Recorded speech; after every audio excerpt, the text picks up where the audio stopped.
Good morning to all of you. Magandang umaga sa inyong lahat.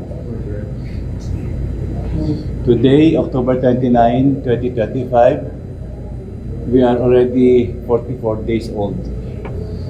We will be submitting our interim report and recommendation to the Office of the Ombudsman on the alleged involvement of several incumbent and former members of the House of Representatives and the Senate in obtaining bribes or unwarranted monetary benefits from flood control project contractors.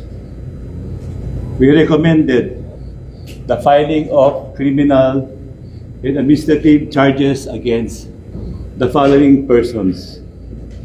1. Former Undersecretary Roberto Bernardo. Number 2, Senator Joel Jose Villanueva. Number 3, Senator Jose Jinggoy Estrada Ejercito Jr. Number 4, former Congressman Elizalde Saldico. Number 5, COA Commissioner Mario Lipana. Number 6, former Congresswoman Mary Mitch Kahayon Uy. These persons have possibly committed these following violations: direct or indirect bribery and corruption of public officials under Articles 210, 211, and 212 of the revised Penal Code. Corruption of public officers under Section 3B and 3E of the Public Act 3019. Plunder as defined and penalized under Section 2 of the Public Act 7080.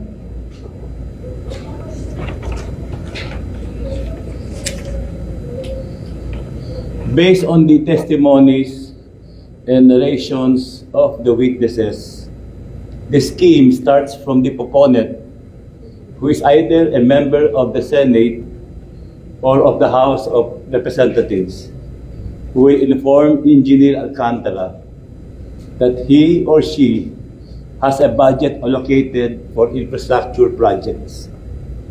Additionally, the scheme shall always involve flood control projects because the kickback is 25 to 30% and is higher than the kickback from other projects, which is only at 10%. From here, Engineer Alcantara will direct Engineer Hernandez to make a list of projects based on the budget that the proponent has. The list is then given to Juan Carlo Rivera, who will then transmit it either to the regional office in Bulacan or to the proponent itself.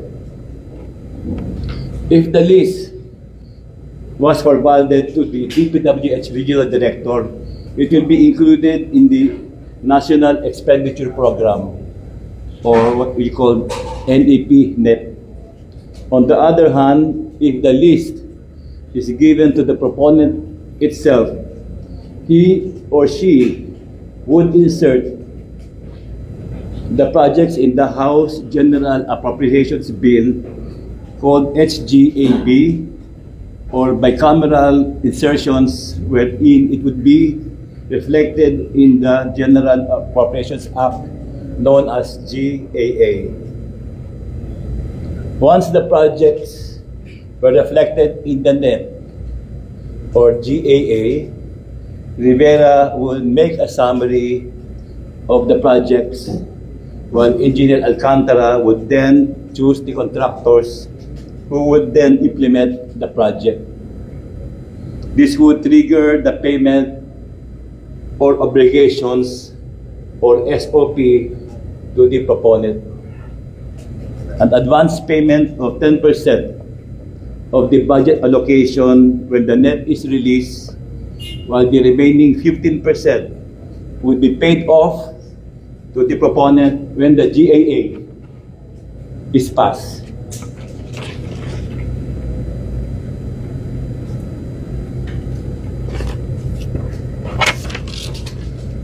If the insertions were included in the GAA, the whole 25% SOP is given to the proponent.